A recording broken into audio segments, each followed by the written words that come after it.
Good morning class.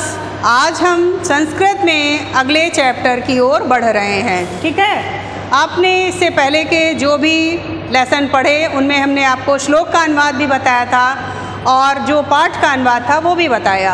आज हम आपको अगला चैप्टर पढ़ाने जा रहे हैं सुभाषितानी, है ना। सुभाषितानी में जैसा कि इसके नाम से विदित हो रहा है, सु माने अच्छा, भाषितानी माने कहे गए वचन, अच्छी कही हुई बातों का इसमें वर्णन किया गया है।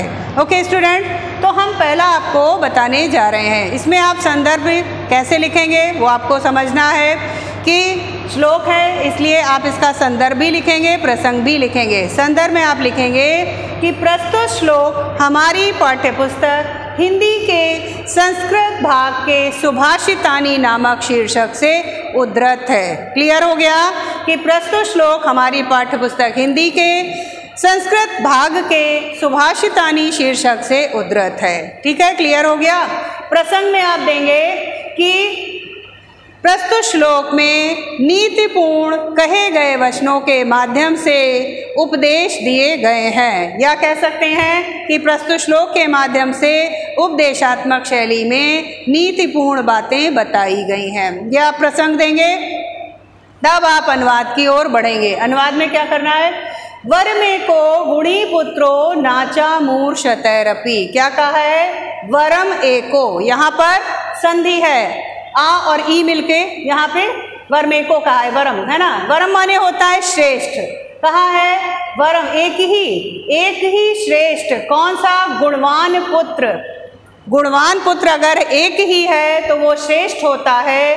नाचा मूर्छतैरपि, और क्या कहा है कि ना कि सैकड़ों मूर्ख पुत्र हो, उनकी तुलना में एक ही गुणवान पुत्र श्रेष्ठ होता है। क्लियर हो गया कि 100 मूर्ख, शतम माने 100 मूर्ख पुत्रों की तुलना में एक ही गुणवान पुत्र श्रेष्ठ होता है। एकश चंद्रस्तमोहंती नाचा तारा गणैरपि।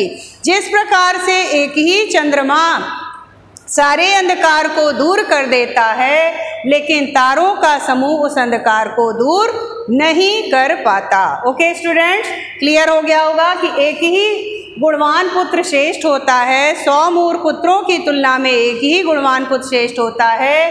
जिस प्रकार से एक ही चंद्रमा सारे अंधकार को दूर कर देता है, लेकिन तारों का समूह अंधकार को दूर नहीं कर पाता। दूसरे श्लोक में कहा है मनीषिणा संति नाते हितैषिणा। मनीषिणा माने विद्वान, संति माने होते हैं, हितैषिणा माने हितैषी। जो विद्वान होते हैं वे हितैषी नहीं होते। ते माने वे हितैषी नहीं होते। हितैषिणा संति नाते मनीषिणा।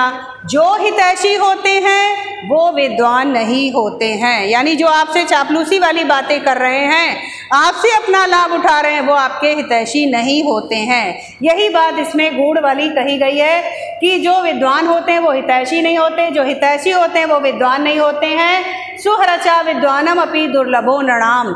जिस प्रकार से नृणाम माने मनुष्यों में विद्वान व्यक्ति भी हो और हमारा हितैषी भी हो, ऐसा व्यक्ति मिलना दुर्लभ होता है, कठिन होता है, उसी प्रकार से यथा औषधम स्वादुम हितम च दुर्लभम, उसी प्रकार से औषधि स्वादिष्ट भी हो और हितकारी भी हो, ऐसी औषधि मिलना दुर्लभ होता है। ओके, क्लियर हो गया होगा आपको कि इसमें इन्होंने इसके माध्यम से औषधि का वर्णन किया है। ठीक है, अगला आपको हम बताते हैं, ये आपका क्लियर हो गया। ये है तीसरा, चक्षुषा मनसा वाचा कर्मणा च चतुर्विधम प्रसादयति आलोकम तम लोको नु प्रसीदति। क्या कहा है? जो व्यक्ति चक्षुषा माने नेत्र से, मनसा माने मन से, वाचा माने वाणी से, कर्मणा माने कर्म से, इन चतुर्विधम, इन चारों प्रकार से लोकम प्रसादति, संसार को प्रसन्न करता है,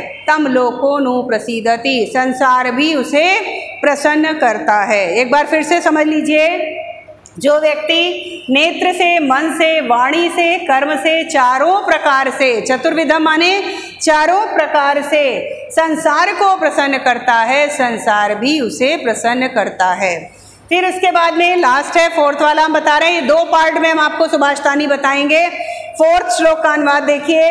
अक्रोधेन जयेत क्रोधम असाधुम साधुना जयेत। जयेत कदर्यम दानेन जयेत सत्येन चानृतम। क्या कहा है कि अक्रोधेन जयेत क्रोधम। अक्रोध माने शांति और क्रोध माने क्रोध। क्रोध को शांति से जीतना चाहिए।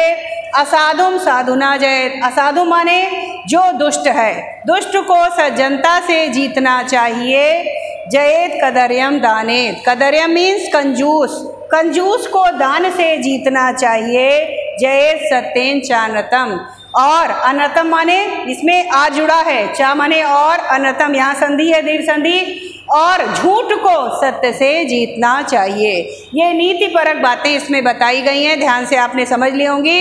हम सुभाषितानी 2 पार्ट में बता रहे हैं, ये 4 श्लोक का अनुवाद बताया। दूसरे पार्ट में आपको हम शेष बचे हुए जो श्लोक हैं उनका अनुवाद बताएंगे। एक बार इसको फिर से समझ लें कि अक्रोधेन जयेत क्रोधम। क्रोध को शांति से जीतना चाहिए, दुष्ट को सज्जनता से जीतना चाहिए, कंजूस को दान से जीतना चाहिए और झूठ को सत्यता से जीतना चाहिए। क्लियर हो गया होगा कि क्रोध शांति से, दुष्ट सज्जनता से, कंजूस दान से और झूठ सत्य से। तो इस प्रकार से मेरे विचार से चारों श्लोक का अनुवाद आपको भली प्रकार से समझ में आ गया होगा। अगले सुभाषितानी के पार्ट 2 में हम आपको शेष श्लोक का अनुवाद बताएंगे।